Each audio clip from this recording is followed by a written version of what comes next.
You should start with that, right? Yeah, this is pretty cool, right? That's pretty cool. 4 quid. Resurrection Records.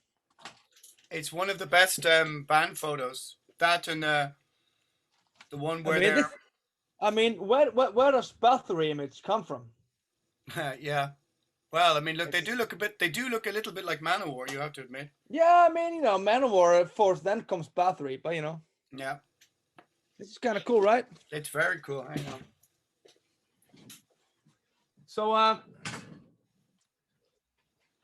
didn't find my CDs.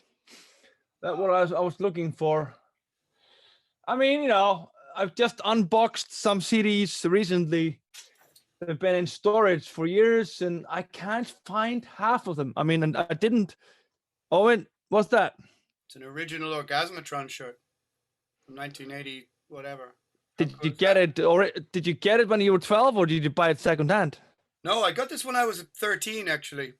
Very strange. A girl I used to sit beside in technical drawing class one day it's about 1988, came in and said, my brother is into heavy metal, but he's got out of it now. I have 4 T-shirts for you. Got out of it like he was in prison or something. Yeah, and it was like 1988, and so there was like Wasp, Motley Crue, Motörhead, and something else I didn't like. All right. And my friend beside me, he goes, "Oh, I'll have the Wasp shirt," and I said, "I'll have the Motörhead shirt," and nobody wanted the Motley Crue shirt. Okay. So yeah, that's the best Motörhead thing I own. Although now that you say it, CDs. Hang on. What you getting? Should have prepared this beforehand. Yeah, I was trying to, but then you called, you cunt. I was trying to find more stuff. I did find most of the classic albums, but I did have some stuff, some 90s CD stuff that I can't seem to find. What you got? Oh, you got your CDs there. Yeah, and my records, yeah. But aren't they like SPV standard CDs or what? SP what? What's it called? Fuck off. V. What do you call it? V. Venom, not Venom. That's what I said, you cunt. No, you said SPV. That's the same, right? No, V is different to we. Yeah, I fear. I mean, of the newer albums I have here, Sacrifice, 1916, Overnight Station, Snakebite Love, and I'm sure I have Hammered and Sacrifice. I only have one new. This is that one. Oh yeah, not a bad record. No, not a bad record. Actually, so let's not start there. Okay. Okay. Let's see. I mean, since we're not more pro than that. I mean, we have like 42 albums to cover. 22, according to Wikipedia. Okay. That's excluding live and best of, right? Oh, I mean, the list, if you add everything together, is fucking insane. It's like 40 something. Yeah, we're not gonna do so. Check this out. Studio albums 22, live albums 16, compilation albums 16, video albums 10, music videos 34, EPs 5. That can't be right. Oh, singles 29. Box sets 3, but I still think the box sets at 3 is pretty. It's got to be more than that, Okay, so we are not doing compilations and live albums, right? Well, I mean, I think you can talk about No Sleep Till Hammersmith, but I'd say everything else you could be, maybe. Yeah. A little bit. So I don't know. Maybe go to, if you want to do part 1 and 2, then it's kind of like you would go part 1 to somewhere like 1916 or March or Die. Yeah. 1916 is probably a good. Yeah. Okay. So the first one is Motörhead. Okay, that's a good start. This is a bit weird. I mean, that's this, right? Yeah, sure. But then again, I find it a bit confusing because there's so many different versions of. Oh no, hang on, this is live. Okay, so hold on. This here. Oh yeah, okay, yeah. Hang on, I have that. Where the fuck is my version of that? So this is supposed, but Alan, it's a bit confusing because there is Motörhead, and then there is Parole on Parole. Okay. This is all the same shit. I mean, yeah, and this is the same as those ones as well. In fact, I have this one as well, but I didn't find it in my. It must be there somewhere. Maybe I was listening to it and didn't put it back. But I mean, prior to, I mean, Ace of Spades. No, I mean, Overkill is first, of course. But prior to Overkill, it's all a bit confusing. I mean, yeah, it is. It's according like, to, sorry, I'm gonna go to here. According to, for instance, Spotify, which is not the holy grail here. It's Motörhead, which of course, you know, would be that one. Well, let's look on Wikipedia. It says this came out in August '77 on Chiswick Records. Interesting. Okay, are you talking about that one? Yeah. Okay, read me the track list on it. Chiswick Records. Hold on. Okay, you've got Motorhead, Vibrator, Lost Johnny, Iron Horse, Born to Lose, White Line Fever, Keep Us on the Road, The Watcher, Train Kept Rolling. I have to stop you there because what I have here is only 4 songs, so this is just an EP. Okay, well that means that I had that as well somewhere, but this is Big Beat Records. Big Beat Records. This is from 1988. And that should have City Kids, Beer Drinkers, and Hellraisers, On Parole, I'm Your Witch Doctor, which are all covers. Yeah, that's what I have here.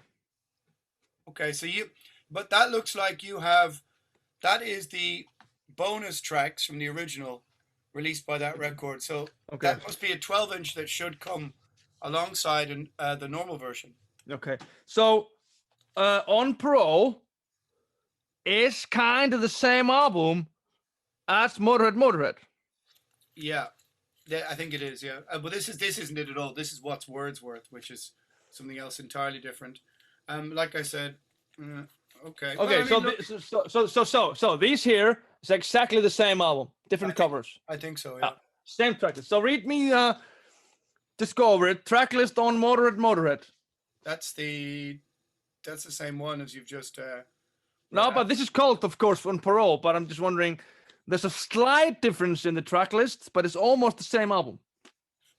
Okay, right. No, sorry, I'm being confused here. Motörhead is first in 1977. On Parole is 1979. So On Parole feels like a sort of cash-in of various other versions of the album from 77. So Motörhead is what I just read out. On Parole, which is the 4th release, that is the cover that you just put up there. Yeah. Yeah. It has 3 different covers. Okay, it's like it's so classic Motörhead. Motörhead, On Parole, Vibrator, Iron Horse, Born to Lose, City Kids, The Watcher, Leaving Here, Lost Johnny, and Fools. Yeah, that's On Parole. Yeah. But so on Motörhead we have White Line Fever, Keep Us on the Road, Train Kept Rolling. I mean, it's almost the same album. Yeah, it's the same stuff. Anyway. I mean, it's great. But it's more like kind of like you can hear the step from Hawkwind into, kind of speedy barroom blues. Sure, but the only stuff that sort of lived into classic Motor era is the Motorhead song. Yeah. Of course, Iron Horse became. Well, Iron Horse sort of didn't he play Iron Horse on some of the live? Iron Horse is on No Sleep Till Hammersmith. Yeah. Sure. Exactly. Yeah, but The Watcher, Lost Johnny, Leaving Here. I'm leaving here. That's a good song though.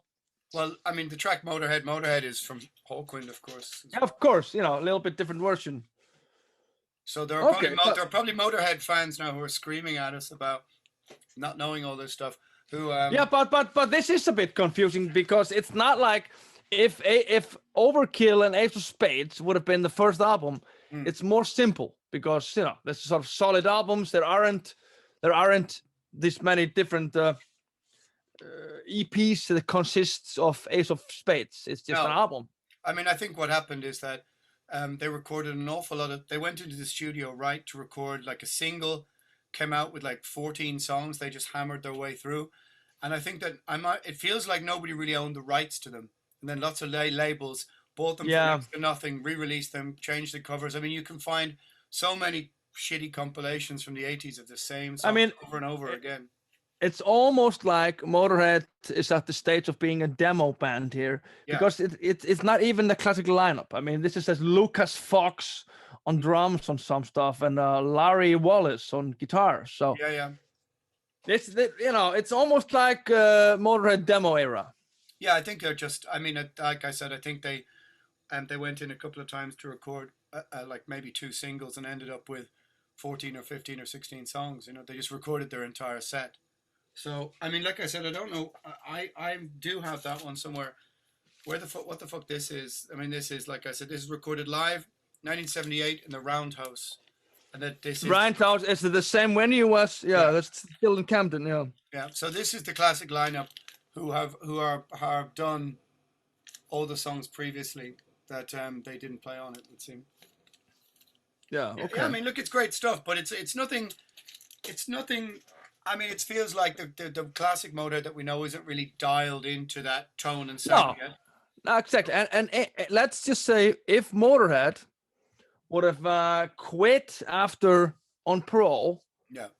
they wouldn't have become, because nothing has really happened yet. I mean, No. if Motorhead would have quit after Ace of Spades or Overkill, it's a different story. But No, they certainly wouldn't have been household names yet. But and it's also interesting. It's on Chiswick Records. That's the same label as my uncle's band Radiators from Space. They made their first album. Chiswick actually released the first 2 Screwdriver records.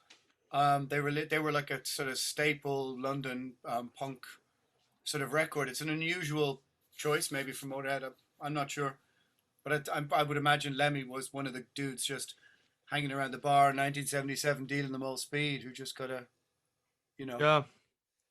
So on this album, I mean, Motorhead, of course, is a Hawkwind song written by Lemmy. On Parole is Wallace. Vibrator is Wallace. Iron Horse is Taylor Brown Tramp. That's a cover then. It's not Lemmy. City Kids. It's cover. That's a cover of the Pink Fairies, right?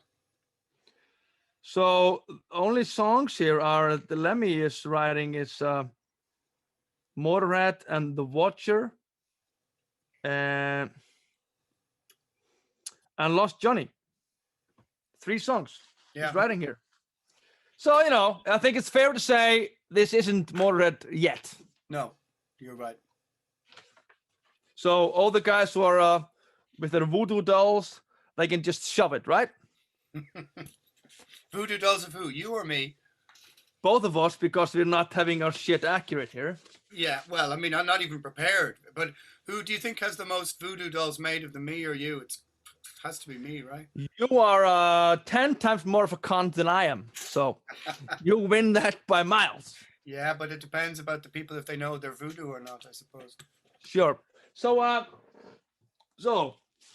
Motorhead is about to start. Yeah, right. Here we go.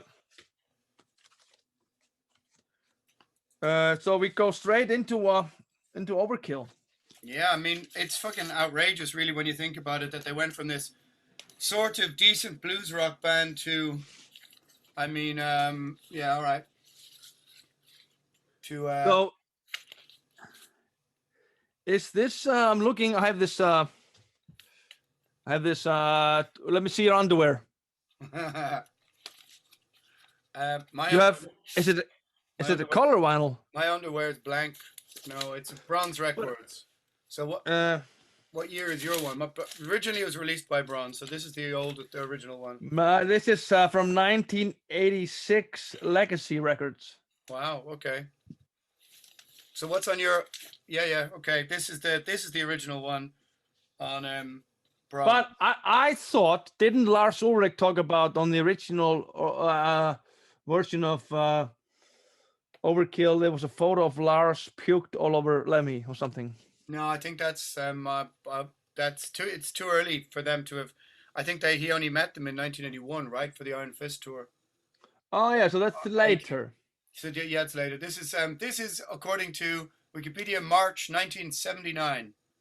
So this is a modern picture disc of it, like, well, maybe 15 years old.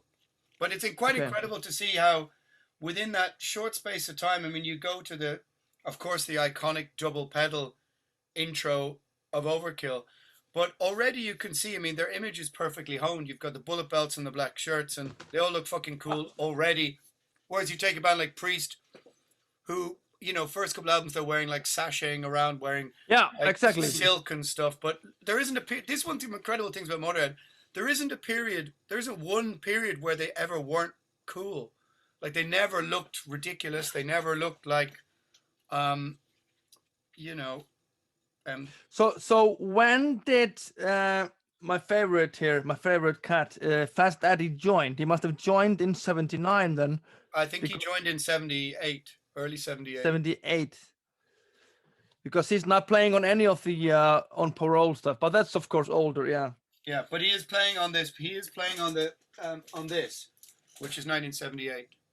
So he's playing. He's playing on this. Yeah. All right. Oh yeah. Okay. So the identity really got solidly formed, and you can hear it's a band who are rehearsing, fucking So- every night, fucking jamming out, fucking doing speed, and fucking hanging out together.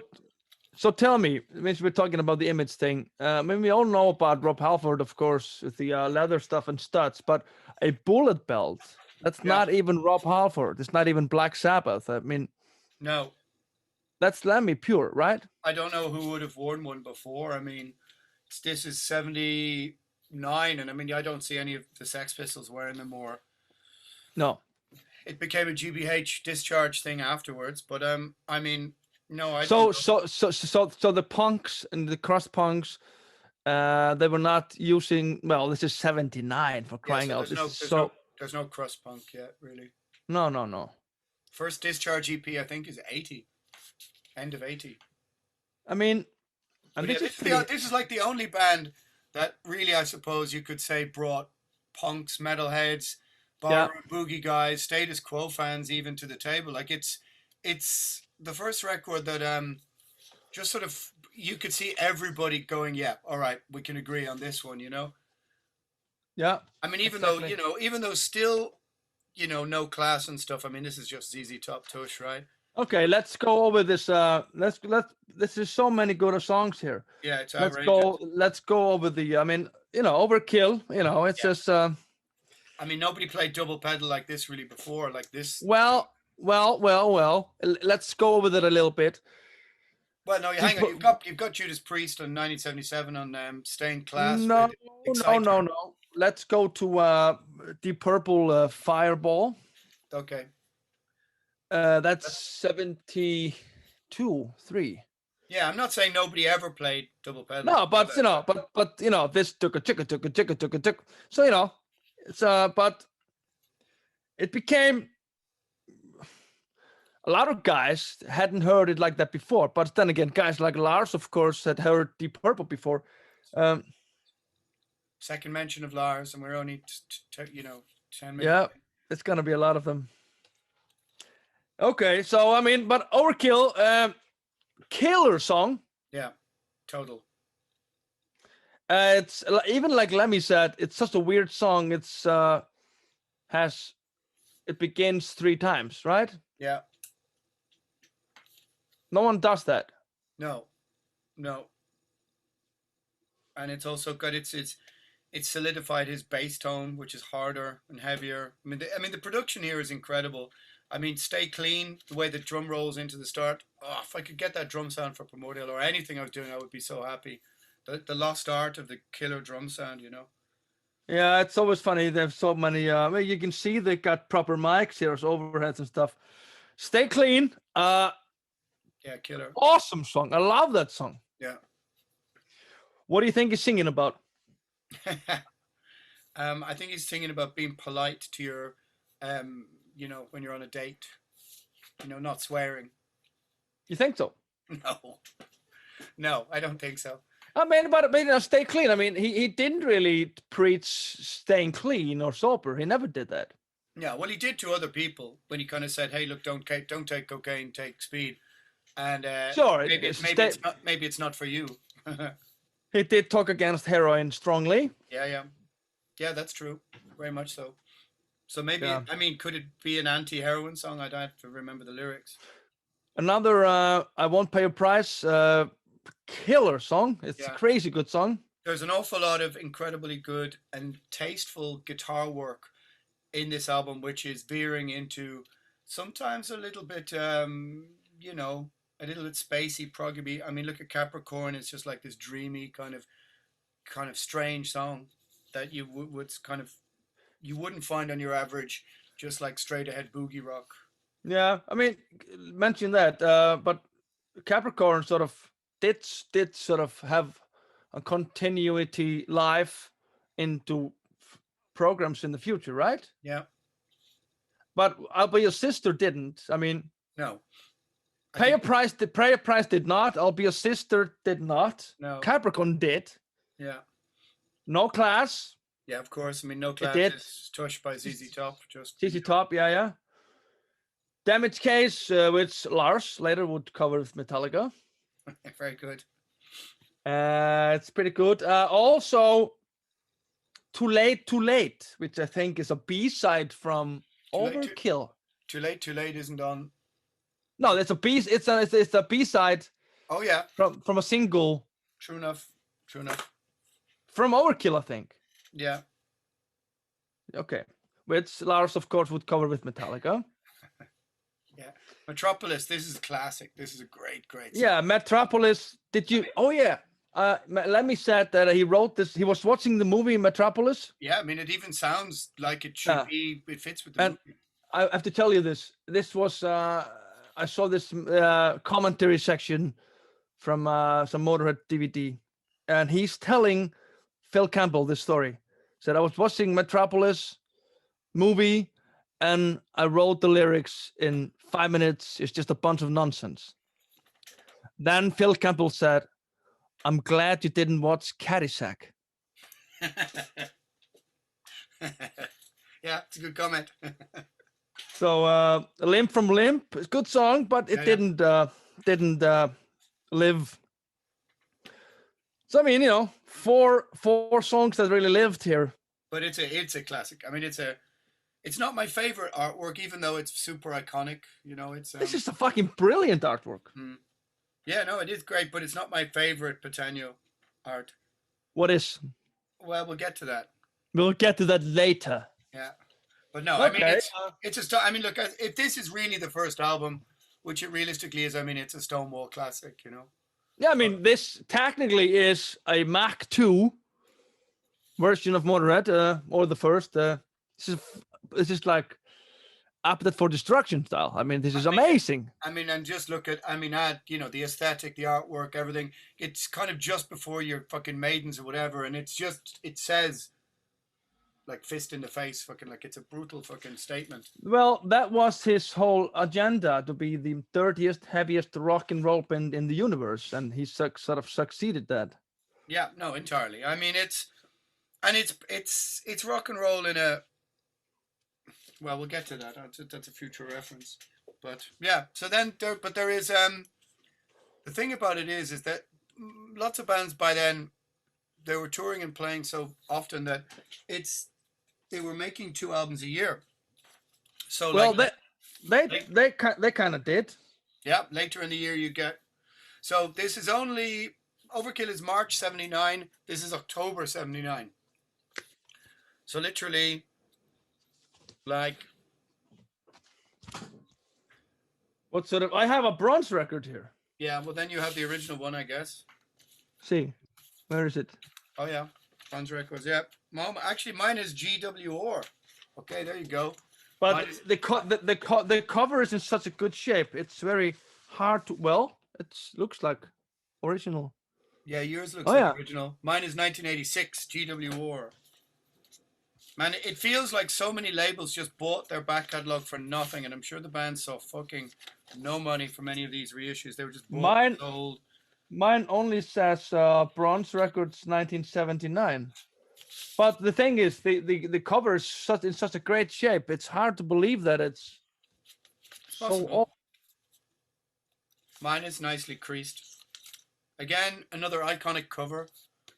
I would have maybe made the logo a different color, personally. Is that the same? Is that the same guy? Drawing No, it. this is not Patano. Can't be. What color would you have chosen for the? Well, I thought that it could stand out a bit more, couldn't it? So I would have chosen, personally, I would have chosen a logo the same color as this, sort of bronzy. Oh, okay. But no, they didn't consult. Anyway, but they didn't consult me on this. No, it's too bad. Too bad. But it is classic artwork, though. But I don't know. This album is almost like underrated, I would say. I think so. I would agree with you. I don't think it's as good as Overkill, but I think it is definitely underrated. Yeah, because Overkill is not neither underrated or overrated. It's a fucking brilliant of an album. Yeah. It has more hits, but this one, of course, has Bomber, which is a great song. Oh, you mentioned Too Late, Too Late. Too Late, Too Late. I see. Is a bonus on the CD. Okay, so it's the B version, an outtake of Bomber then. I think it might be the B-side of the single Bomber. And also Over the Top. It's really strange that they would leave Bomber to be the last song. To me, Bomber is the standout song on this album. It's one of my favorite Motörhead songs. You're right. I mean, why would you do that?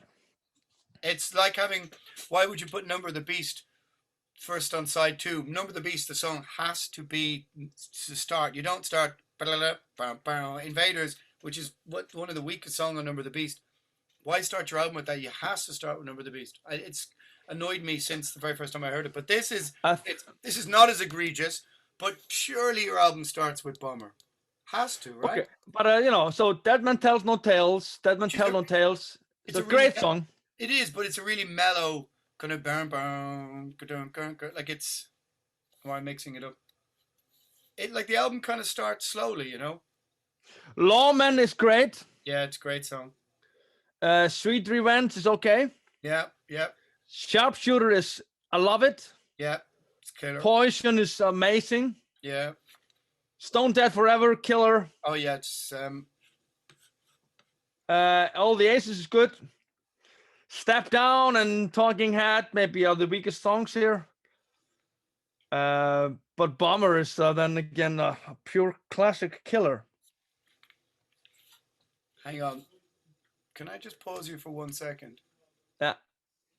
And yeah, Zoom is trying to well, we'll see what happens there.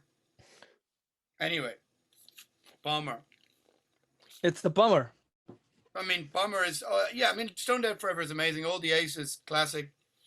Step Down and Talking Head, I don't remember that well. No, it's kind of the weakest songs here. Yeah. And then but let's say the side one is the Bulletproof one. Yeah. And we have 3 really good songs on side 2. Yeah. Which makes a really good album. Yeah. And of course, you can see already here that Filthy Animal Taylor has become Filthy Animal Taylor. Yeah, I mean this sums up his life, right? Yeah, who would let you? I mean, if anybody in the band said to me, "Hey, this is my picture I want to put in the cover," I'd be like, "No." But for some reason, it makes sense. Yeah, it's you can see. I mean, that Lemmy is like hung over here. Yeah. Well, obviously, yeah, they all look fairly brutal. Yeah. Did I tell you the story about Fast Addi? No, tell me a story about Fast Addi. Like a year before he died, I sent him, because I'm a big fan of Fast Addi, I sent him I wrote to him on Messenger. Really? Hey, say hello, blah blah blah. Yeah, and I said, I mean, if you ever have any guitars from your career, I had some money at that time. Right. So if you ever had some guitars from your career that you'd be willing to sell, for one summer, yeah, I would be highly interested in buying a guitar from you. Wow. And he wrote me back saying, which I could not believe that he wrote back. He said, "Hi man, I got some thanks for that offer, but right now I'm not into that sort of thinking. And then, like a few months later, he died. Really? Yeah. You know, it was that flu, that Spanish flu thing, or I think it was that was going around then. Maybe it was no, not Spanish, Australian flu, which I actually got at the time. It really leveled a lot of people. It killed also Chris Sangarides, I think, the engineer, and a bunch of Yeah. other people. Really, really heavy fucking flu. But yeah, Yeah. I saw Anyway, I let's saw Fastway actually. yeah. Let's stay on track. Let's not go into plagues. Well, now this is the. I mean, this is the. You know, the face that launched 1,000 ships. This is Oh the. yeah, are we there yet? Wait, well, this is what's next. Yeah. So I think the coolest story about this is come from Scott Ian. Really, a cool story comes from Scott Ian. Yeah, this is probably the coolest thing he said. He said he bought this in a store, and his first impression was, who the hell are these Mexicans, and how come they can play so fast? Look how fucking cool Filthy Phil looks here. I think he looks so fucking. I mean, this is like a beauty contest, right? Yeah, well, Phil wins it. He is so fucking cool on this record. Yeah, it's even the pose and Nicky yeah. Six and everybody just went, yeah, right, okay, we can. Yeah, right. Yeah, everything. But this is shot in London. Yeah. Just you can see basically Big Ben around the hill.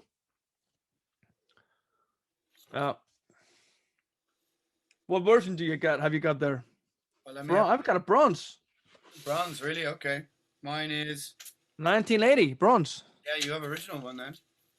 Okay, so I have bronze as well. Bronze records. Is this the guy Wick Mail? That was the guy totally into heroin. Rick Mail. Oh, Vic Mail. Yeah, okay, Rick Mail. Shut Vic up. Mail, yeah. Yeah, he appears to be the guy who was like, oh no, or was that the guy before from Bomber? I think they spoke pretty highly of Vic Mail. I watched the documentary about. There was one other guy that said he was basically being dope sick. Yeah. While in the studio. Was that maybe not the guy from Bomber? I'm not sure. I'm not sure, but anyway, he did a really good job here. Yeah, no, I mean the production is fucking incredible. I mean, I have a CD version here of Castle Communications, which every fucking old 80s bands, or this is like a 1991 Castle Communications. They just seemed like in the early 90s to buy up all the old metal and rock that nobody gave a shit about. All your Saxon, all your Angel Witch, all your Venom and stuff. I'm gonna show you something here that I realized lately. If you go on Spotify, which I don't like talking about, anyway. No. There is an expanded version. Oh yeah. Of this album, and on that version, you can see that obviously they were working around the clock, because you can see here Ace of Spades alternative version. Yeah. It's how fine the margin is between a song being a classic and being a meh. Yeah, yeah, exactly. That's a good point. It's not the masterpiece. It's like some song. It's a song by Motörhead, but if they hadn't changed it, we wouldn't be doing this show. No, certainly not. No, it's well, I mean, maybe, but it certainly wouldn't be the most classic metal song of all time in the version it was before. Certainly not. Yeah, so obviously they were really polishing the every corner really well. I wonder how much Vic Mail is a producer. So continue. 3, 2, 1, back in action. Yes, after a brief coffee break. Right. Well, I mean, this, Ace of Spades is the album that fucking made Motorhead. Yeah, it kind of made them the absolute legends. That they. Come on, brain. My brain is not working today. Here's a Motorhead cassette of No Remorse. It must be because you stopped taking drugs, right? Yeah, that's the reason why. exactly the same thing happened to Lemmy. No. When he died, so No, it's. I mean, Ace of Spades is just. I mean, I don't think that. Well, I mean, look at the songs. Is there any bad song on this, really? well, let's go over it. Ace of Spades is in the same standard as Enter Sandman or Smells Like Teen Spirit. It's overplayed. You can't really listen to it, but you still air drum with it, right? Well, I mean, I would never put those other two songs in the same standard. If you mean it's the Well, same, it's the I'm same talking about iconic yeah, status. Yeah, that's what I'm saying. You know, but more like Smoke on the Water or yeah, sure. You know, my point is, Paranoid or something. I listen to this album a lot, but at the gym or out running or whatever. But Yeah, I don't listen to Ace of Spades song. no, I'll start with the Love Me Like a Reptile I know because what you mean. this whole album without the opening track is just a fucking killer album. Commercially wise, it wouldn't be without it. No, But I mean, it is an incredible song. There's no denying it. You know. sure, Enter Sandman is a cool song as well. But you know, I'm not gonna be listening to it in the car on a CD. No, but I mean, Love You Like a Reptile, Shoot You in the Back, Live to Win, Fast and Loose, We Are the Road Crew. I mean, there's 4 songs there after it that aren't really classics or, well, they're classic, but they didn't remain in the set list. They didn't, you know, like they're cool songs until you get to We Are the Road Crew. Yeah, that lived in the set list. Basically, but then another song here is, I mean, Fire, Fine, Jailbait Dance, Bite the Bullet. The Chase is better than the Catch. That's one of the best Motorhead songs ever. Yeah, the last 3 songs there are killer. I'm not a big fan of Fire. I don't think that's a great song. I think the chorus. You know, let's just say it's not a 10 out of 10. It's maybe 8. Same with Dance. Jailbait's great though. I mean, is it a case of an album that is kind of a little bit overshadowed by the title track? It'd be hard to think of an album that maybe. But then yeah, but Alan, then again, what? I mean, what standards are we talking about here? Back in Black, or I mean, this is an amazing album. Yeah, no doubt. It's just the title song is just like an entity breathing different kind of oxygen. But the thing about it is, if we talk about like Back in Black sold whatever 40 million copies. It's more than that. I think it's more like 50 or 60. But so I mean, did this even sell? No, there's nothing like that because it's not as radio friendly. No, but that's what I mean. Is like this is such a Ace of Spades is one of the most famous songs like ever in the history of rock and roll or music. I mean, you start that song off, and as soon as you get to Ace of Spades, like my mother knows it, everybody knows it. But yet, the huge success of that song didn't catapult the album into like 5 or 10 million sales status. You know what I mean? Which is fucking weird when you think about it. That a song could be so synonymous with a band, but it didn't launch. You know, of course it launched a career, but what I mean is it didn't launch them into like, they never were a stadium band.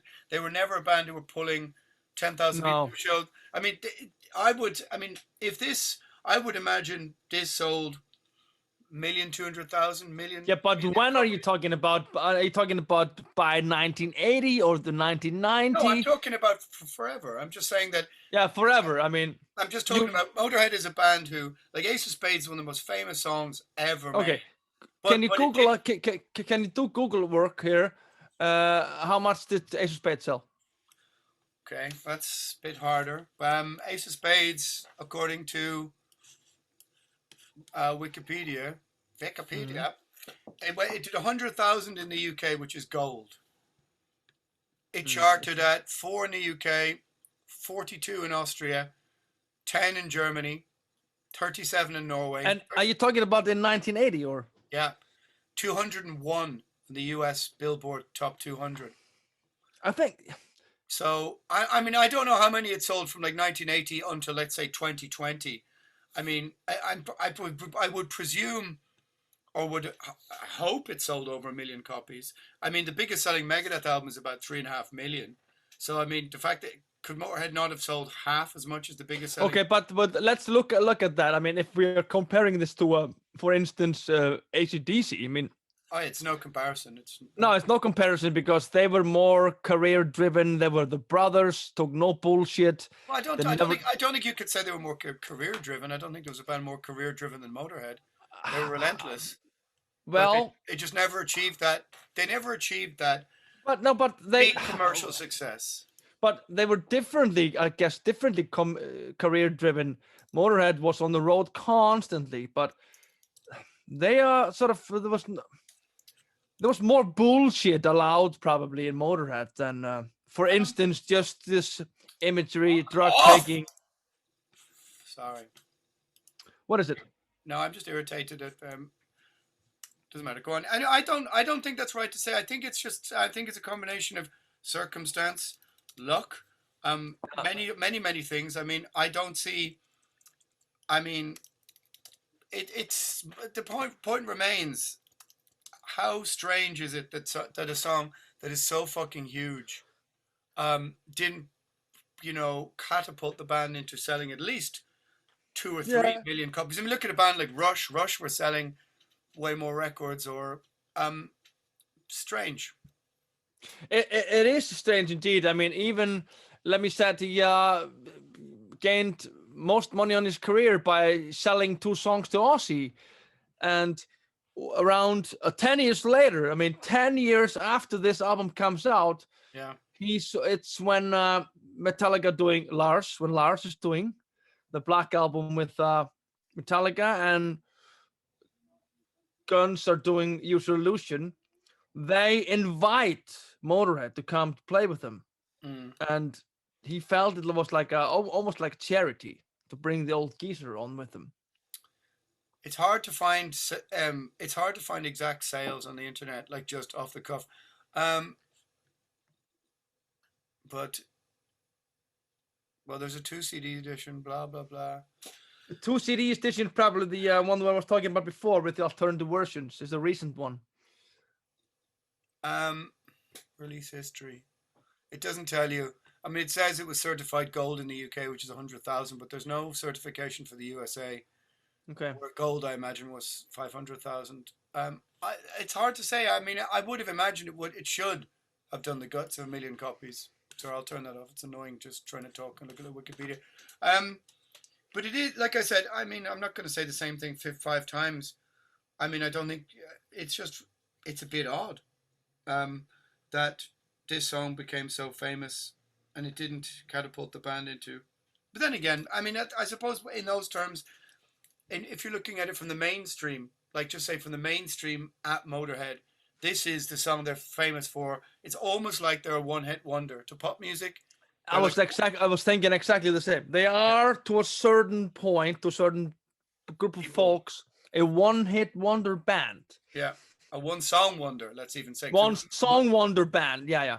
I mean, it sounds terribly, but it's true. I mean, the song is so famous in pop culture. I mean, I was watching Black Books, the comedy with Dylan Moore and Bill Bailey and Tamsin Greig in it. Really funny. And there's a bit in it where they're drunk and they come back from the pub and they have a little stereo in the bookshop, and he just presses play, and they have a dancing competition, and it's Ace of Spades. It's just it's where I first saw Motorhead was on the Young Ones. Where I saw that. Yeah, I've seen that. Yeah, and they go to the college and everything. It's so ridiculously famous as a song, But well, I don't know why we're doing this comparison with AC/DC. Maybe because it's not really fair. It's not fair. But this came up in 1980, just as Back in Black. But by that time, AC/DC were with Mutt Lange doing crazy good production. But don't forget Highway to Hell had already sold a couple of million copies. Yeah, so exactly. So they had I guess the thing is that Motorhead never broke the USA like many hard rock bands in the late 70s. Why is that? It's hard to say. Maybe the sound was too hard. Maybe it's not what Americans were looking for. Well, we're gonna talk about it soon. It did not help bringing Brian Robertson with the red short hair. No, of course. No.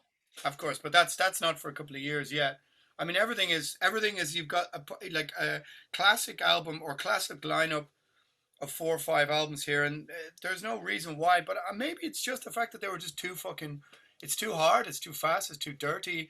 You know, America is listening to fucking Van Halen and Boston Okay, and yeah, sure, Foreigner sure, and sure. you I know, mean, kind of like sunshine fucking fluff. You know. I guess Highway to Hell song is a super produced hit song. Verse choruses is the Mutt Lang super hit. And that plows the ground for You Shook Me All Night Long, which is played at Super Bowl Yeah. halftime and shit. Yeah. I So mean, we're talking different worlds here than, Shoot You in the Back or yeah, of course, but not different worlds to the song Ace of Spades, and that's what's so strange about it. But no. anyway, I mean, you know, it enabled Motörhead to have a career until Lemmy died, of course, but at the same But time, okay, so tell me, do you know? I mean, for when this comes out in 1980, yeah, there's no, well, Maiden have done 2 albums, no, Maiden have done one album by what 1980. one album. Priest have done 6 or something. 1980, well, 1980 is British Steel, which is a big fucking year Yeah, for. yeah. So I mean, Priest are a household band. There's not Yeah, they're getting there, yeah, they're definitely. getting there. No, I mean 1980. I have like Priest live in Memphis playing a fucking stadium in 1981 or 80. Yeah, um, I'm not sure. Not sure that's quite yet. I think that's more Screaming for Vengeance era, but Okay, but my 1980. point is that there's no Slayer, there's no Metallica, of course. The world Well, is don't different. Well, don't forget, 1980 is the year where all the punk revisionist, Sounds magazine bullshit said, "Oh, punk killed metal." But 1980 is Iron Maiden, Iron Maiden. It's Heaven and Hell by Black Sabbath. It's Yeah. Rush, fucking Moving Pictures. It's Ace of Spades. There's huge metal records in But 1980. how big do they get quick? I mean, Who? do they get Motorhead? Oh yeah. I mean, Uh, do they get big quick? No, I don't know if they get big quick, but they certainly got big in the UK after this. Yeah. And certainly, I'm sure they were able to tour the USA and bring 1, 2, 2.5 thousand people. But I don't think they ever made it up into the bigger, pulling 6, 7, 8 or a small stadium. And they were not opening up for Kiss in 1980 or something like that. I mean, No, I think they were just too fucking, it's too grimy, too hard, too dirty. Maybe. I mean, is it who would they because the who would yeah, they support? Who would they support in 1980? Can I you don't imagine? know. I mean, AC/DC makes sense to us, but maybe it doesn't make sense in 1980. No, I mean this is completely different. God, this is like I don't know. It's same. Is it the same story with Venom? Venom never made it. They were too grimy, too ugly, too different, too heavy. Well, don't forget the thing about Venom is that when Venom didn't play a fucking gig till 1983. I They mean, didn't. no, Venom for some reason they rehearsed in this church. They made Welcome to Hell for like nothing in like a day or two. They then rehearsed and they made black metal. And they still had never played a gig. And then they Okay. made by 1983 they made a War with Satan. They started making singles of course the famous singles and everything, Seven Gates of Hell and everything. But I mean their first gig I think ever is maybe they didn't don't start playing gigs till the beginning of '84 when they do It's kind Hammersmith of Odeon. They oh, they do the Seven Dates of Hell with Metallica in support, but for the first 2 albums they don't play any gigs. okay. It's bizarre. So they were ahead of that time in black metal as well with that. 82, yeah, they're ahead of everything, but at the same time behind in everything in a weird Mm. way because they didn't grow up in the clubs.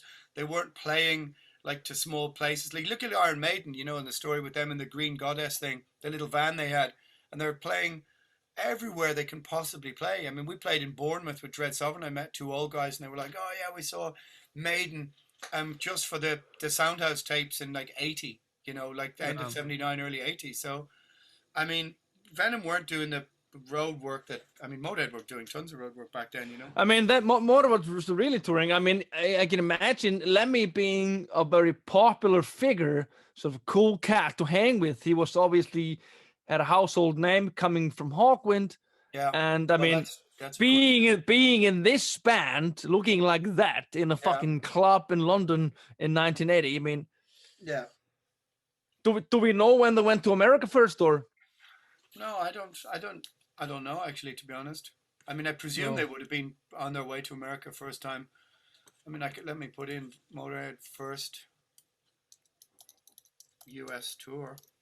It's going to come up now like Thin Lizzy or something, isn't it? You know, it's going to. But they were hanging together, Phil and Lemmy. Yeah. Okay, the band's first headlining Motor. All right. God damn it, Janet. What's wrong? What's that a reference from? You need a hug. um,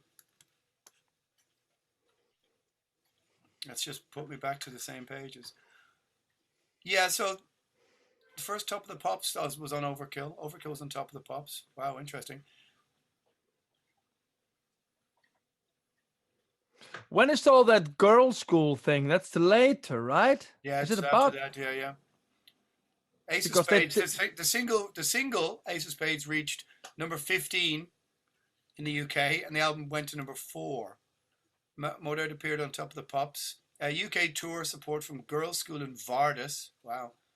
And the ultimate appearance on the kids' TV show Tiz Was, which is back then you can find so many crazy things of bands just being on like morning TV in the UK and stuff. St. Valentine's Day Massacre was 81, collaboration with Girls' School.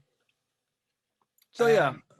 You know, so okay, from April to July, the band tours North America for the first time as guests of Blizzard of Oz, an early With Aussie. incarnation So of with Ozzy with Osbourne's Aussie, band. yeah. So that's their first tour for Ace of Spades. So that's In 1980. 1981, early 81. 81, yeah. Right, so there you go. They had the first tour, and then they came back to Europe, and they were supported by Tank, which I mean that's a fucking lineup. Tank and fucking Motorhead, man. Can you imagine the drugs being taken with Lemmy and Filthy Animal Taylor and Aussie in America in 1981? Yeah, it gives me mild heart palpitations just even thinking about it. That must be crazy, man. So then, I mean, we have to shuffle on, but then you get this. Yeah. Then we go to Hammersmith. Live at Hammersmith, innit? Yeah. And this went into the chart at number 1, right? Oh, I bought this in England in Heartland Records. Where's that? Where's that? Do you know this store? No, Can you see it? You can't see it. no, I can't see that. Heartland. Well, this I is have, this is original one. This is bronze 1981. Mine is not. Mine is from 86. This is a fucking brutal fucking record. I mean, when you listen to this, you can see why. Oh yeah, they don't fit in supporting. I mean, Journey obviously or this. Boston or Foreigner. I mean, this is a fucking sledgehammer of a record. You know, like. Sure. I never got into it. It sounds weird, but it's a good album. I don't really listen to it. I would rather listen to the studios, but you know, I guess this is total best of here. I mean, this is the reason why bands did this, to make best of albums. Yeah, and also for fans who are 3 or 4 albums in who hadn't got the other 2 few, and this was like their, you know. I mean, step into the Alan, band. the songs here. I mean, they open up with Ace of Spades, amazing. Stay Clean, Metropolis, The Hammer, Iron Horse, No Class, Overkill. We have the Road Crew, Capricorn, Bomber. More. This is crazy good stuff. But if you get the expanded version of this, of course it has lots, like 6 more fucking killer songs. I mean, there's no Chase is Better Than the Catch here. Oh, but you know, there is songs missing. But yeah, I mean, it's fucking brilliant. But it's like when they start into you know Motorhead, it's fucking brutal, man. It's heavy as fuck. Okay, shall we ask the question? How live is this? I think this one is pretty bloody live. I mean, You always say that. Sure, but I do think this one is pretty live. I mean, there's no niceties about this record at all. Does it have many mistakes? I think it has mistakes. Yeah, I mean, I think you can hear mistakes when the guitar playing for sure, and there's a few offbeats and stuff. Like it's not a super tight record, and it's very noisy. Like it's really noisy. The bass sound is like a fucking sledgehammer or bulldozer. Who? I mean, it says here. Produced Here, by Vic Mail again. Yeah, but down here, with who is it? Some W here. W. With guest Who would that be? Yeah. Winger. Winger. No. Witchfinder General. No, I don't know who would be. Wishbone Ash. No, that's not No. heavy enough. I don't know. I think it's a great live album. It does sound. I guess so. Pretty bloody Who did this? Kiss did Kiss Alive after the second or third album, Yeah, right? If you want blood, you got it. If you want blood, you got it. That's after 3 albums. Yeah. So Judas, it was Judas Priest, you know. Priest Live Unleashed in the East. Unleashed in the East. Yeah, Unleashed in the East. Yeah. Well, so this is a good album. I mean, this is the only live album we're gonna talk about, right? Yeah. So what's next? Well, the next Iron Fist. Yeah. This is not a good album, Alan. I'll go into bat for it and think it. I'll say that was very convincing, Averill. I will say yours has a white logo. Mine is 1987 re-release. Castle. What? Let me see your logo. Is it red? Yeah, mine's red. And mine is gray. Well, this is bronze. This is bronze 82. Okay, so you have the original one, yeah. I mean, I think that Iron Fist is one of my very, very favorite Motorhead songs. I think it's an absolute fucking Stonewall classic. Don't get me wrong. It's a brilliant song. That's it. But it overshadows the rest of the album. But I think the album is better than people give it credit for. And also, if you have the CD reissue, there's songs like Remember Me, I'm Gone. Let Me Go. Remember Me, I'm Gone is shit. Sorry for interrupting. Are you ready? Yeah. Let me see your underwear. I have none. Okay, you ready for mine? Yeah, go for it. Wow, god damn it. That's a fucking inlay. Look at that, man. Holy shit. It's fucking crazy good, man. Also, there's a great poster or like logo or advertisement. Have you ever seen the one? Yeah, it's amazing. Can you do a screenshot like this? Look at that. Please do a screenshot. I mean, this is seriously good stuff. Yeah. Have you ever seen the one where they have the ad and Lemmy is up on the cross and the other two are Roman soldiers and he's sharpening his sword? They took some great band photos back then. But I will argue this is better than people remember. Heart of Stone is a fucking good song. I'm the Doctor, it's okay. No, really. Sex and Outrage and Loser aren't great. America I like. Shut It Down is good. Don't Let Him Grind You Down. All right. Yeah, it's not brilliant. I mean, certainly after Ace of Spades, it's disappointing. But how? I mean, okay, how fast do they do this? What are Motorhead doing in 1981? Touring Ace of Spades. Yeah, and this comes out 82. They start recording this in January 82. So when do they write? When do they write this? 81. Literally on the road, I guess. Okay, I have something cool here.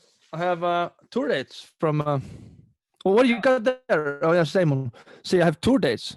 Oh yeah, that's with a girls' school. I'm pretty sure. Iron Fist tour 82 March. They're playing Aberdeen.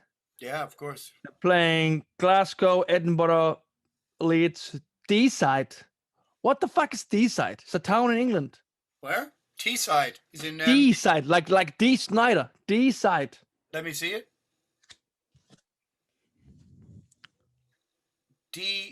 Hang on, where is it? London? Deeside.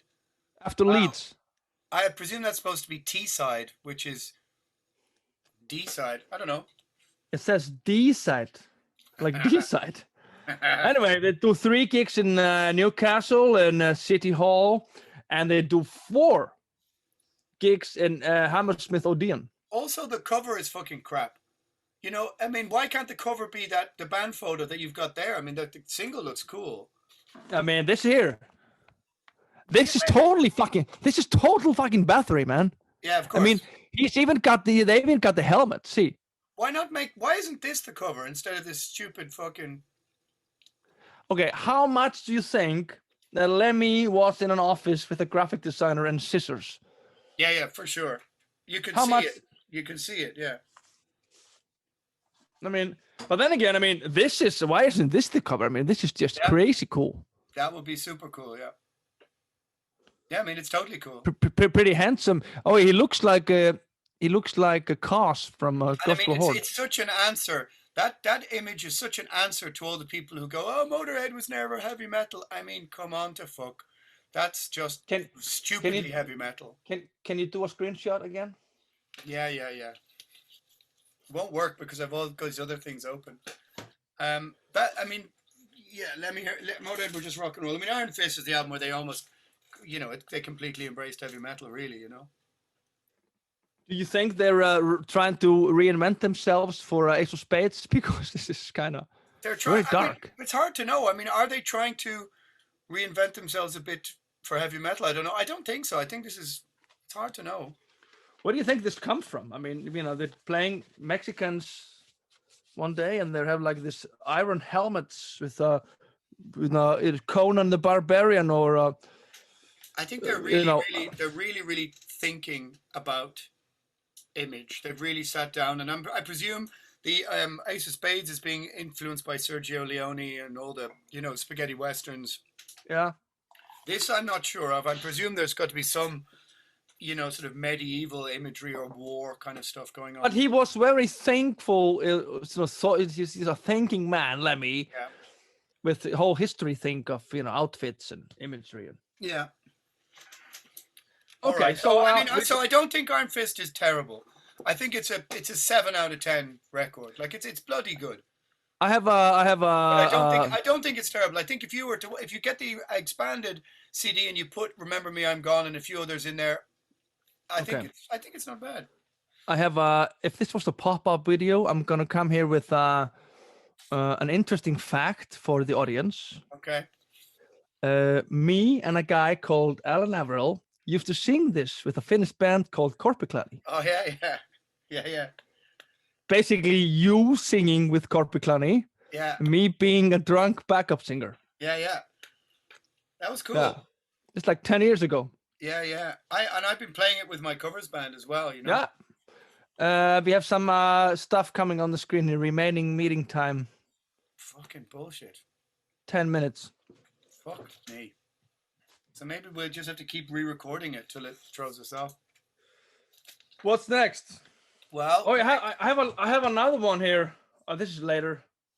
Just some live stuff. Doctor live at Brixton. Oh yeah, no, that's late 80s, isn't it? 89, 90. It even has a Roadrunner. Yeah, they were Roadrunner for a while. I think this is a super underrated record. I think it's great. This is I don't have this on vinyl. I have this on CD. This is a great album. Brilliant album. I think it's well, like Lemmy said, everybody fucking hated it when it came out. Yeah. But I think this is a sort of a jewel in their collection. Yeah, totally. It's a bit more. There's a bit more. It's a bit thoughtful. It's a bit maybe introspective. There's a bit more. It's not got its foot to the pedal all the time. I mean, "Dancing on Your Grave" is that's a brilliant song. I'm gonna find the track list here. Another Perfect Day. Well, so we've got Back at the Funny Farm. This is great. Let me see. Okay, hold on. Back at the Funny Farm is great. I love it. Shine. Okay, Shine is one of the greatest songs ever. Yeah. It's a total fucking classic, and even they made a video with it. It's really cool. Dancing on Your Grave is great. I mean, Dancing on Your Grave is really. They even played that on some gigs in the last 10 years in the career. Yeah. Rocket, another good song. Great song. One Track Mind, yep. Great. Even M. Tungt covered it. Lars did not cover it. Shut up. Another Perfect Day. Great song. Marching Off to War is great. I Got Mine. I Got Mine is, I would say, one of the better songs on this album. Yeah. I Got Mine. Tales of Glory is good. Weird cartoon in the inside of the record. Yeah. I only have this on CD somewhere. I think it's a really great record. That it has a strange sense of melancholy to it, or like the lyrics are a bit almost the lyrics are a little bit sort of I won't say romantic, but almost like Lemmy feels a bit tired, a bit worn out, looking back, and it's a strange record. It's got a sort of introspection to it, a little bit of melancholy, but it's. But this is only 1983. I mean, that's a long same year Metallica and. Slayer did the first albums, but of course the big elephant here is the elephant in the room is Brian Robertson. Yeah, I mean his playing is great on the record.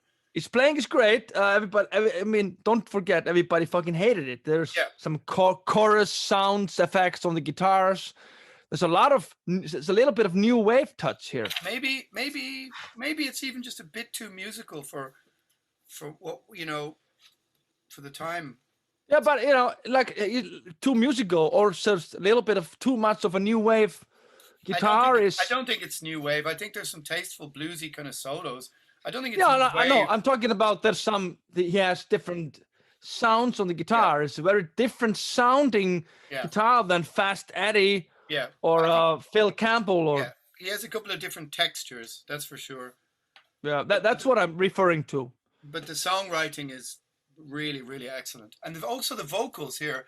There's some really good choruses, like where he's actually, hitting a couple of different levels, and there's some cool backing vocals. Yeah. I think it's musically a really, really accomplished record, and I think it's people. It took 20 years for people to like it. I would almost say that maybe the songs are better than on Ace of Spades. Some of them. Nah. Okay, but do you want to hear the Metallica fact of the day? Oh fucking hell! All right, go on. This is James Hetfield's favorite Motörhead album. I mean, I think that Dancing on Your Grave, I would take that over Fire, Fire, or Jailbait, or. Sure, I would take Shine, I Got Mine, over the same songs you mentioned. Yeah, or over some of the lesser lights of Ace of Spades. I would take them over it. I think they're more. But there's only like a couple of lesser lights on Ace of Spades, like 2 songs. But what are the lesser? What are the weakest songs here? Okay, well, Dance. Let's say Dance, Fire, Fire. I could do without them on Ace of Spades, and I could think of certainly songs here that are as good. I mean, the opening 4, Back at the Funny Farm, Shine, Dancing on Your Grave, and Rocket, fucking great. Yeah, One Track Mind is great. I mean, this is a great album. So it's a bit. The artwork leaves me a little bit cold. It's cool, but it could be better. So what are we up to next then? Well, this is what's next, and this is one of the only compilation albums worth talking about, and that's No Remorse. No Remorse. But then again, it's the fucking compilation. I mean, are we talking about another album with Overkill and Bomber and Killed by Death? The reason I say it's so good is because it has Killed by Death on it. But okay, let's stop there for a while. Is this the first time that Killed by Death appears? Yeah, first time. So for what? Just a new song on a compilation album? Yeah. And they make a video with Killed by Death? Yeah. And becomes a hit, of course. Kind of, yeah. So the band play 5 dates in Japan, mid-Europe, Another Perfect Day tour. Robertson begins to cause friction in the band as a result of his onstage attire consisting of shorts and ballet shoes, and with his point-blank refusal to play the old standards. I mean, just fuck you, Brian Robertson, you fucking dickhead. Ballet shoes on tour? Fuck off. I'm surprised. What I'm really surprised is that Lemmy even allowed him for a moment. Just fuck you. Like, but what's going on there? I mean, drugs. I'd say it's drugs, and I'd say it's his ego, which is just like his ego, which I've heard was completely out of control, even when he was in Lizzie and stuff. His ego is saying, I've joined this band who has a history of being a tough, macho rock band. You know what? Fuck you, fuck all your fans, fuck your legacy, fuck your whatever else. I'm going to be the center of attention, and I'm going to come on stage. Do whatever it takes. I'm going to, in my cocaine haze, I'm going to come on stage wearing ballet shoes. Honestly, if that was anyone in a band with me, it would be like, you won't even step foot on the stage. Forget it. Your playing is great. Fired on day 1. But this is so weird. I mean, well, there's a reason why he only lasted 1 album. And it's a reason why after this, he was never in anything ever again.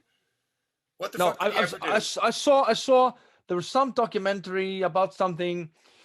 I can't remember what it was about, but they would show a video with him recent years, let's say 10, 15 years. He's fucked. He's sort of, he's a bum, toothless, and it's very sad. He looks terrible, very drug shaped. Yeah, I mean, he just basically, I think, just kept on partying from this moment to that. I'm sure these are stupid cocaine decisions where he's just like, he was walking around town earlier on doing a few lines. He went, "Oh, look at ballet shoes. I could buy them. That would be funny." No, it's not funny. Fuck you. Yeah, exactly. So it's sad. But you know, you've got then Pete Gill, drummer from Saxon, joins, which is, you know. But anyway, Killed by Death. Blah blah blah. No Remorse. So hold on. Is Filthy fired here, or does he quit? Did I leave them or did they leave me? Taylor quit the band after that recording. After Killed by Death? Yeah, it appears to be. He quit the band in 1983. For what reason? I don't know. It's hard to say.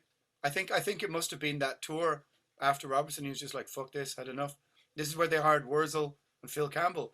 So Wurzel and Phil Campbell playing Killed by Death. I mean, great replacing Brian Robson with Wurzel, who's infinitely cool. I don't think Phil Campbell was ever really cool, and he did his best to fuck it up by wearing Hawaiian shirts and shorts and various stages of the 90s. But Wurzel was fucking. No, I think it's more like a solid guy. I mean, he was he's a great guitar player. He could, you know, he was on the sideline doing his things. He didn't fuck up. Great rock guitar player. He still played gigs wearing shorts. But Alan, he still has his teeth. He's still alive. Yeah, of course. I'm not. That's fine. But he still. But you know, wore shorts on stage. That's enough. If you've got some grudge against people in shorts on stage. Anything. If you take liberties with rock and roll, and you go, I'm too comfortable in this. I'm going to wear boating shoes, and fuck off. I agree. Wow, look at this. 19th November to 15th December, they toured America with speed metal band Exciter. Wow. After No Remorse. And then they came, and then Danish heavy metal band Merciful Fate in Germany. Wow, so that's strange. They're in 1983 trying to get back in with the heavy metal crowd. This is about to stop now. Hang on. Stupid fucking thing. Less than a minute. I can't find my Orgasmatron. Why is that? Let me pause it. So you were saying you were talking to your dealer? What? I was saying we're back at the funny farm. Yeah, okay. I'm just saying, okay, I mean, I personally, just to go back to this for a moment, I love No Remorse, except for Louis Louis, which can fuck off. But it was one of the first Motörhead, actually it's this cassette, was one of the first cassettes I got when I was about, I don't know, 12 or something. And I'm using it as a stand for my pop shield here. But I think it's a great compilation. It's just the way that it runs in together. And, you know, Killed by Death is enough. And also sure, fine. It's a brilliant song. I mean, you know, just it's a compilation. Yeah, it is. But it's cool. Okay. I like it.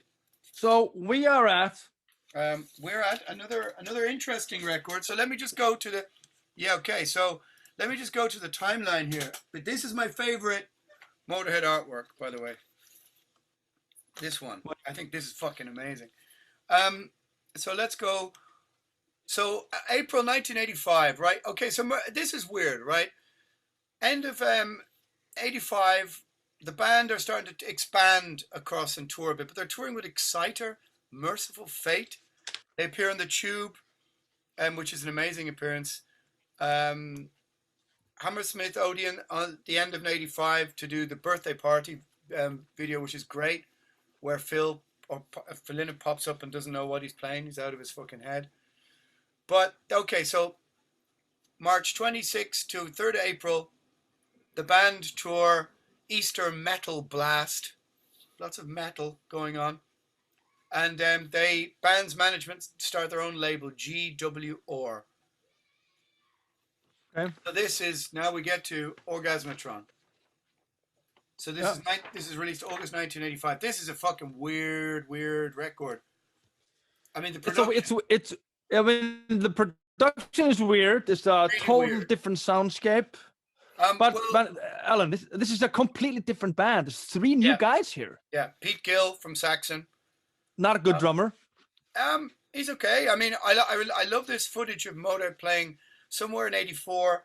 They're on morning TV in the UK, playing in a bunch of ruined tower blocks. And it's called, and Pete Gill's all right, but I've seen that. Yeah. He ain't Filthy Phil, but he's all right. But this is a strange record. What's your underwear like? This is cool. Oh, well, the thing is, I have a yeah, I have this. Oh! Hey, eat your heart out, Avril. Ah! Look at that. Yeah. Well, this is pretty good. I mean, this is how it should be. I mean, Yeah.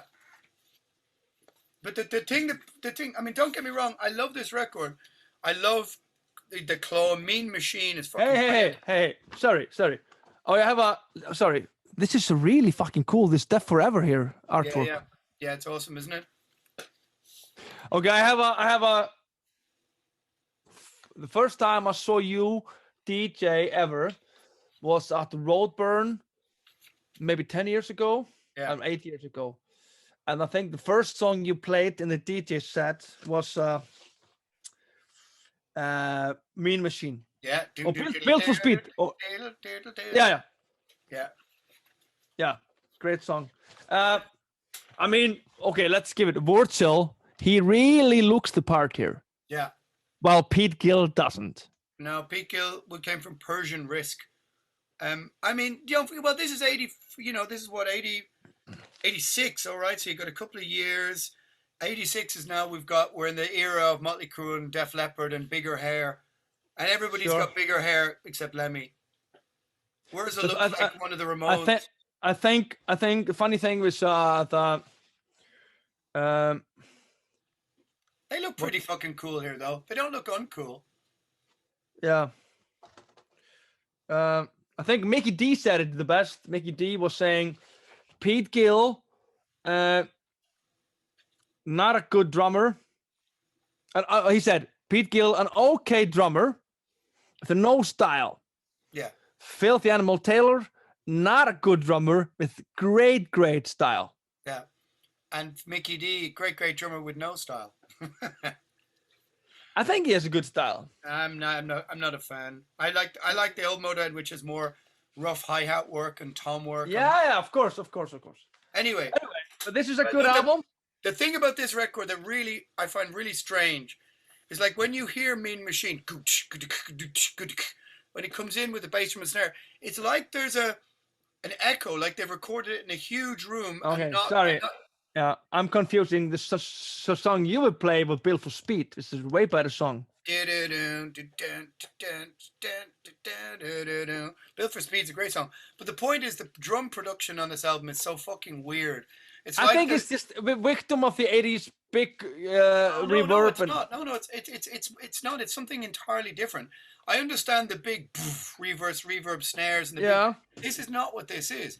If you listen to this, you almost hear like a mirror back of the drums. You hear and it's like you can hear this like as if the sound is rebounding back at you. So you can hear like double up some of the hits. It's bizarre. Who is this? Bill Laswell. I'm not Googling anything up here, but I have to do this. Bill Laswell, producer. The name rings a bell. Bill Laswell, producer. What did he produce? Probably did like an Alice Cooper record or something. Are you doing it there? Public Image Limited. Whoa, this is really weird. Google it up for yourself. You can tell me. You read it out. Discography.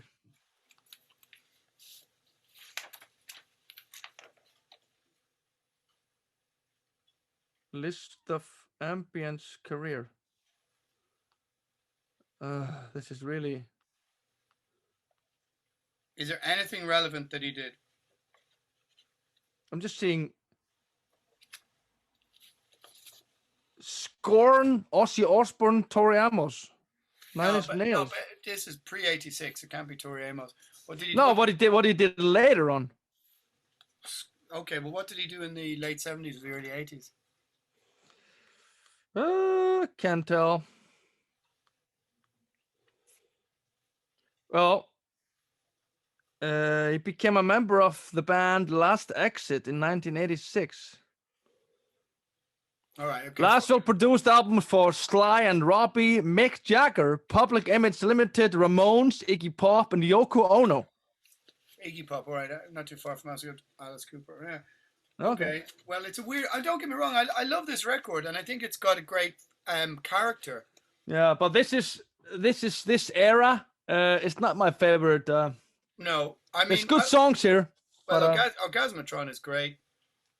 Bill for Speed is great. Orgasmatron. I mean, okay, Death Forever is good. Mean Machine is fine. Built for Speed is good. The Claw is good. The Claw is sure. I mean, my point is, this album is way better than the next one, which is sort of in the same era. I'm not sure about that. I'm not sure. I'll argue that, and then we can leave. I'll argue that. This is my favorite Motorhead artwork, that's for sure, and that's what's. It's cool. I have the shirt of it. Woo! I also have an Iron Fist shirt somewhere, but anyway. Well, you have an Iron Fist what? Let me see. Shirt. Sure. Ah, fuck that, man. Yeah. You don't have this. No, that's true. Well, only £4. So okay. Not bad. I mean, I like Orgasmatron. I think Another Perfect Day is a better record. You know.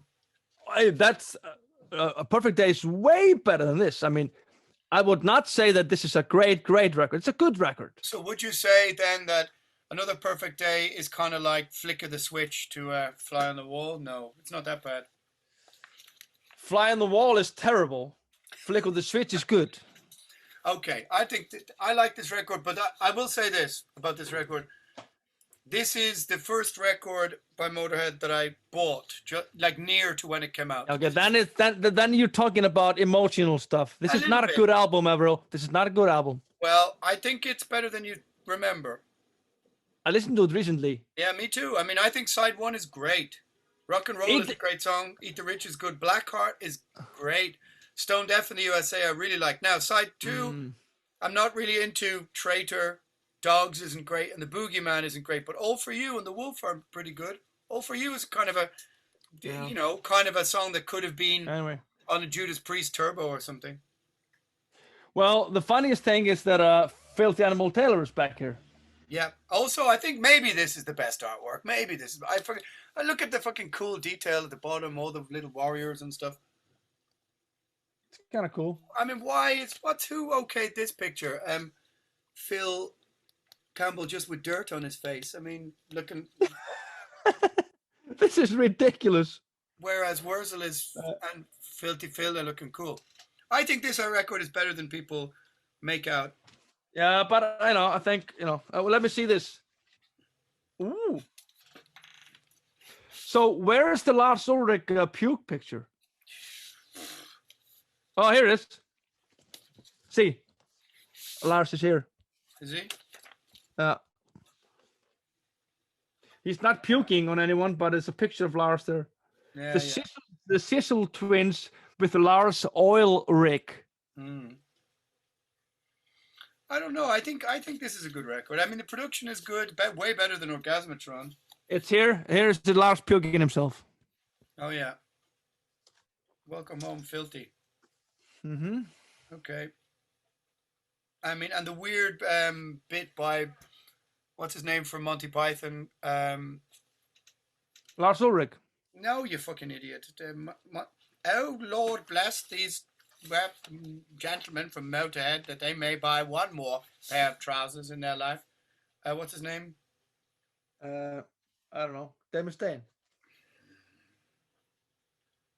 You know who I mean. Anyway, Michael Palin. Michael fucking Palin. This is also Roadrunner Records, which is interesting. Mine is not. Mine is GWR Records. Yeah, at the top, at the corner, it should say Roadrunner, right? No, it does not say. All right, okay. 1987 GWR Records. But this is brilliant artwork, and this is maybe the last Motorhead artwork that I really, really love. You know, I mean... Well, come to think about it, I haven't thought about it. Let me see. Sure. Well, I also think that if you got... Okay, I've got the CD of Rock and Roll here, which has extra tracks, Cradle to the Grave, and Just Because You Got the Power. Oh, yeah, because they're from this. Eat the Rich. One of the few 12 inches I have, which is pretty cool. Remember, did you ever see the movie Eat the Rich?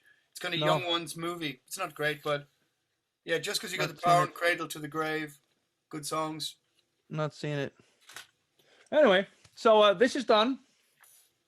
Tell me honestly, out of 10, How many words is this?